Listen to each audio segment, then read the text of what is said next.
बदलिला सरकार बदलिला धर्मशाला रूपरेख।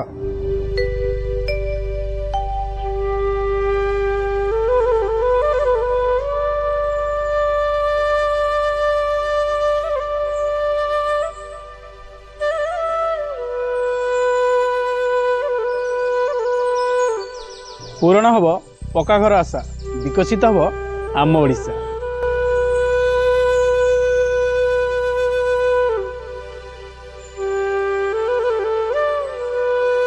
प्रतिश्रुति पूरण हेउची, लोकंक सरकार रे लोकंकर स्वप्न साकार हेउची। समाजर दुर्बल तथा असहाय लोकंक आश्रय सुरक्षा को प्राथमिकता देई मान्यवर मुख्यमंत्री श्री मोहन चरण माझी कलाहांडी जिला भवानीपाटना ठारे अंत्योदय गृह योजनार शुभारंभ करिसेंती। एही अवसर रे आज धर्मशाला ब्लॉक रो समस्त हिताधिकारी माननकु धर्मशाला महोत्सव पड़िया रे आयोजित शुभारंभ कार्यक्रम रे उपस्थित रही यह शुभारंभ करथिले मान्यवर विधायक श्रीयुक्त हिमांशु शेखर साहू। एही कार्यक्रम रे विभागीय अधिकारी माने उपस्थित रहिथिले।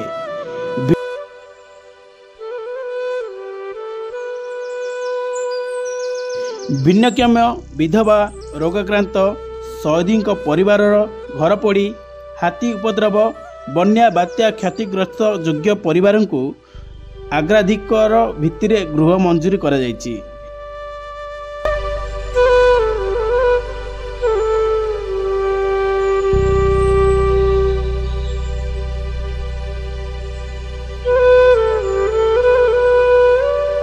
तीन वर्ष रे विनियोग हेब 7,550 कोटी टंका।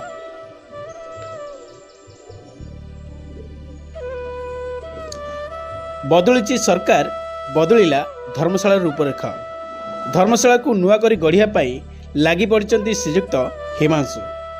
बहु किछि नुआ नुआ कार्य करबा सह धर्मशाला विधायक आज सेमिति किछि नुआ झलक भी देखैचंती धर्मशाला रे।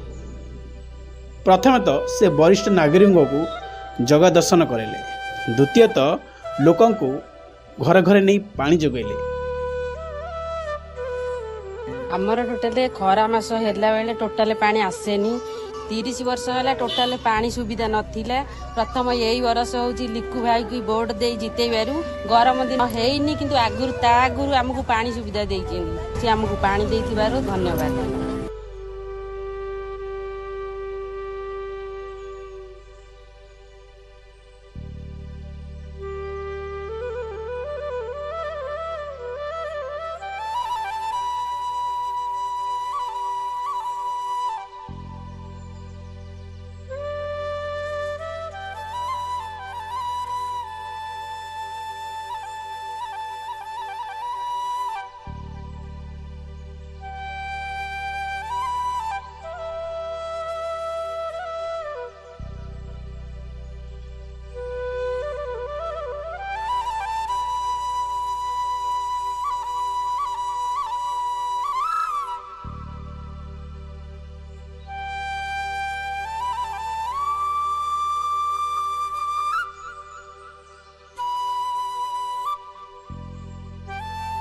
एबे हिमांशु कहते जे मो धर्मशाला रे केही भी चाल छपर घरे रहिबेनी, समस्तंकर पक्का घर हबो, यह मोर प्रतिश्रुति।